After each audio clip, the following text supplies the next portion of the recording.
Hey y'all, struggling a little bit with the PowerPoint right now. Bless my heart. All right, y'all. So we're looking at 19th century socialism. We've just finished classical liberalism, the bourgeois free market, and then we finished the idea of nationalism, this 19th century concept of nationhood, which was really a response to that. The Congress of Vienna's agreement based on power. And now we're going to look at this another basically schism, if you will, of this liberalism. It's going to be the 19th century socialism. There's three flavors. You have utopianism or utopian socialism, anarchism, and then we're going to have what I would consider just socialism or political socialism. I love this political cartoon here. I'll let you, even if you want to take a pause here just to study it. But what we see here, this would be the perception. By 1840s, this was perceived. The idea of this capitalist caste system, and we see the laborers in the bottom class. We see the bourgeois partying on top of their labor. We have the police powers above them that says we shoot at you. Then you have the religious groups that we fool you. Then you have the top ground about we rule you. So you see these different layers, and in some ways, this is similar to the political cartoons of the estate system that we've seen in the sense that there's this over oppression. So when I look at 19th century socialism, that's going to be the chief part. Let's go ahead and jump in. We're going to see this concept. What is socialism in general? It's a backlash against the capitalistic individualism and fragmentation of that industrial society that we just looked at. They believe competition was the greatest evil as it turned the laboring classes into a so-called survival of the fittest. That would be a language of the 1870s, we'll see. The idea that these animalistic natures, survival. Here we see a great illustration. This is from a liberal magazine in England during this time period. You're going to see the illustration of the poverty. And they believe that solutions are going to be for in these sense, it could be cooperative communities like the utopians, social equality, which is more anarchism, or state regulation property that I just identify as general socialism or political socialism. So those are going to be the areas that we're looking at. So as we move in, we're going to identify now utopian socialism. You should recognize this image. Rather than looking to government for solutions, utopians called for industrial workers to create industrial communes. So in this sense, this utopian socialism or utopianism, it's really apolitical. They're not focused on political forces. It's it's a very utopian or idealistic idea in which if we form these perfect formations, these perfect communities, people would prosper. The workers are going to utilize cooperative practices to produce goods, rear children, and provide for the needs of the community. This is a very communal way. The idea, it's going to reorganize the idea of what we think of families, the idea that we think of marriage and religious practices. I'll mention some of those as we kind of go through. And really identified as the most successful, it's going to be Robert Owen. Robert Owen, who is that English dude with the unions that we've already discussed about, he actually, once he was a very successful factory manager, he accumulated enough capital. He actually moved to the United States for a moment and created New Harmony, Indiana. And they still kind of romanticize New Harmony. This painting is from the museum there that kind of illustrated what it looks like. You see the people here in the front foreground. You have people who are enjoying the time.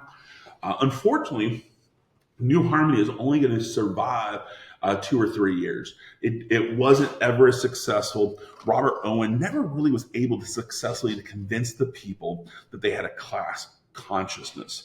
And we've talked about that class consciousness, and we're going to see the importance later. But that's what we got with utopian socialism with Robert Owen. The other important guys, you got a guy named Saint Simon. And Saint Simon, he became like the head honcho, the romantic leader of these utopians. He actually published a book called New Christianity. And this New Christianity really challenged the traditional view of the Bible. It was more about egalitarianism, the idea that the Bible, he looked at it from a secular point of view and believed the Bible was an instruction book for us to go from power to egalitarianism. And this egalitarianism, remember, it means absolute economic, political, and social equality. I like this painting in the background. It's an AI generated, it looks like. But I like the image because people are working together. And I wanted to point out that it's not genderized because they're going to view the idea of genders. Genders are going to be more of a social construct for them. The idea that sex and genders are two different things. And for New Christianity, St. Simon challenged the idea of marriage. He believed in a free sexuality. He believed that 19, 20, 25-year-olds shouldn't be bound by marriage, but express themselves sexually in this kind of free love mentality. And then as they get older, as their sex drive drops, then they would have marriages, and those older couples would be the overseers of the children of the commune. Very different view, obviously, of Christianity and society. And here we see rejected all concepts of gender norms and other restraints. They don't believe any human is more valuable than the other. They're all equal. Man and woman sexually are they're pairs, but outside of sexuality, they are all equal. We're all made of flesh, bone, and muscle. And St. Simon, he's the one that introduced this idea that was going to be really important called positivism. This positivism is absolutely connected to Condorcet. And this positivism is the belief that these industrial communes are going to return people to human nature that's going to be cooperative rather than competitive. And that positivism means we're going to enter into perfection, an era of never-ending progress. So positivism is the philosophy that we're entering in an era of never-ending progress. And for St. Simon, he believed the way we're going to get there is through this cooperative formation, no longer competitive. And Charles Fourier, who is really inspired by St. Simon's writings, he's going to include, and he says, hey, St. Simon's cool. And then Fourier, who is an engineer by trade, he then develops the phalanxes, which is a mathematically created engineered community. I believe in your textbook it says that these would be communities of 1,620 people. Have no idea how he comes up with this perfect number. But in practice, these phalanxes would be their own independent locality. They would govern themselves. So the idea of nation state and governments are not even part of this conversation. The phalanxes would be an extension of St. Simonism and the idea of these phalanxes. So this is a really interesting aspect. I do think there's some cool ideas. Not shockingly, St. Simon and his New Christianity there was a revival in the 1960s where you may have learned about last year, free love and the hippie movement. Communes became a cool hip thing for the hippies, and that's going to be a revival. So in that sense, I think utopianism is a little bit before its time. This focus of a radical shift in sexual mores, rejecting the idea of younger marriages, the idea of couples, these ideas of nuclear families. It was too much, especially for Victorian England. In Victorian England, it was a sinfulness, if you will, if a woman showed her ankle with her dress. So therefore, if that's the social construct, the idea of we can't even show our feet, are they really going to be interested in that concept of free love? And that's why the bourgeoisie really, they don't like this. This is a rhetorical question for you to ponder. Is human nature cooperative? Is it what Locke believed, or is it more like Hobbes, where it's brutal, competitive? Or is it something we learn? So one of those things, what is the essence of human nature? So this radical nature of the utopians caused the most English and continental bourgeoisie to search for other answers. They saw the idea that liberalism didn't provide the answers they needed to stabilize and protect their values. And in that sense, utopianism, it seemed too much for them. And that's going to lead us to another version, a version of anarchism. And I need you to think about anarchism as this is socialism anarchism. This anarchism is not just, dude, we just need to get rid of the government, yo. No, no, no. This is not about just this anti-institutional element, even though obviously it is in some ways. It's really about an intellectual nature. How can we achieve equality, egalitarianism? And Joseph Proudhon, he published a book in 1840 called What is Property? This really builds upon a work from Rousseau.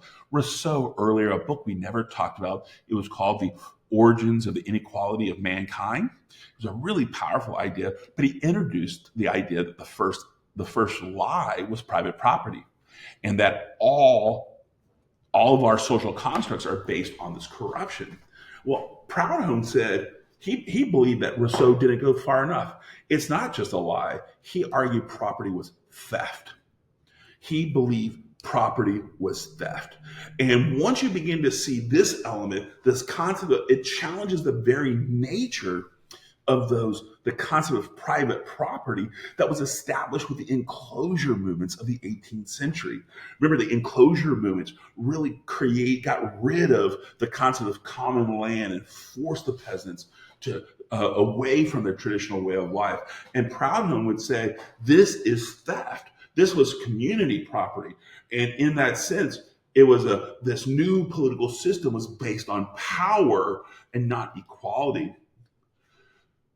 And he grew to believe there was a conspiracy between the state and banks, because the banks are the ones that are controlling capital. They're loaning out money. They feared egalitarianism. So the state and banks got in this awkward marriage that would keep resources from the masses, would force the masses into poverty-stricken areas. And it creates this systemic element, which he's not necessarily wrong, as we see later, especially with things like the rebuilding of Paris. So in that sense, he believes inherently the government is evil because it's allowing for the theft of land, which is by nature owned by everyone. So he argued that the national governments must be eradicated, that the actual structures, like the formation of England, Great Britain is a construct of Wales, England, Scotland. So what happened? The locality lost. They lost these values. So what does that mean? It means that now the British Parliament ruling in the English interest is stealing land, stealing resources, exploiting people. And we're going to see that we see that with Ireland as really well. And in that end, this national government must be eradicated so that local communities by nature could provide progress. He called this progress industrial democracy. Industrial democracy is universal male suffrage, most likely universal suffrage eventually. The idea that the laborers must have a say, and that would destroy the existing structures that layered against us. We might hear with a couple, if you're caught up with the politics of today, there's conversations that are attached to this kind of idea, and this dates all the way back to at least 1840. So anarchism, this form of anarchism led by Proudhon, is a form of socialism that wants to get rid of the existing national governments that are conspiring with the banks to create national governments based on what he called industrial democracy. Which leads us to the last version. So now we had utopianism was apolitical. Anarchism is political to the point of destroying the existing so something new can come up. Now we're going to see this idea of political socialism, which sometimes we just call socialism. This is going to be the idea that we're going to utilize the existing government to achieve our goals. Louis Blanc's, his Organization of Work, 1840, the same year as Proudhon. So I think it's really important to see that this 1840-ish time period is a really important moment in time, because all of these ideas, remember, the People's Charter was published in 1838 in England. So we have all these new views of liberalism that's really coming out because of the Industrial Revolution. And Louis Blanc focused on this concept of the right to work. He believed the right to work was a human right. He believed that every individual was not lazy by nature, but naturally wanted to be industrious. naturally wanted to be part of a workforce, and they've been excluded by the bourgeoisie. They were excluded so that the bourgeoisie can overexploit labor, create a competitive element to drive those wages down. So now he believes if the right to work is a human right, therefore the government must create these workshops. He wanted to create these national workshops that were overseen by the government so that every person that wanted to work, not men, people, men, women, could go out there, find their right to work, fulfill their meaning to this world. And this is the kind of, again, really romantic notion. But this is going to be the idea of utilizing government resources, aka tax money, to create structures so that the workers have a workshop that they control. In some ways, this is really similar to the utopian socialist. I think the significant difference is rather than the workers forming it themselves, the government is going to oversee it. So Blanc believed the government could utilize tax revenues to better the lives of the laborers. So I do believe each of these three socialisms have their distinct nature. Utopianism is apolitical. Anarchism is anti-political in the sense of creating something new that's never existed. And socialism, led by Blanc, is political in nature. And that's really going to provide us. So by the time we get to the 1840s, we have this kind of a wonderful intellectual movement in which so many people are making definitions, but in the wondery of it, right, this fantastic, I want to point out we have schisms. The left is going to define themselves by their differences because they believe the only way through progress would be through utopianism, anarchism, or this type of socialism. So rather than unity of cause, it's going to create a splintering, which really fails to achieve their goals. I'm going to pause right here.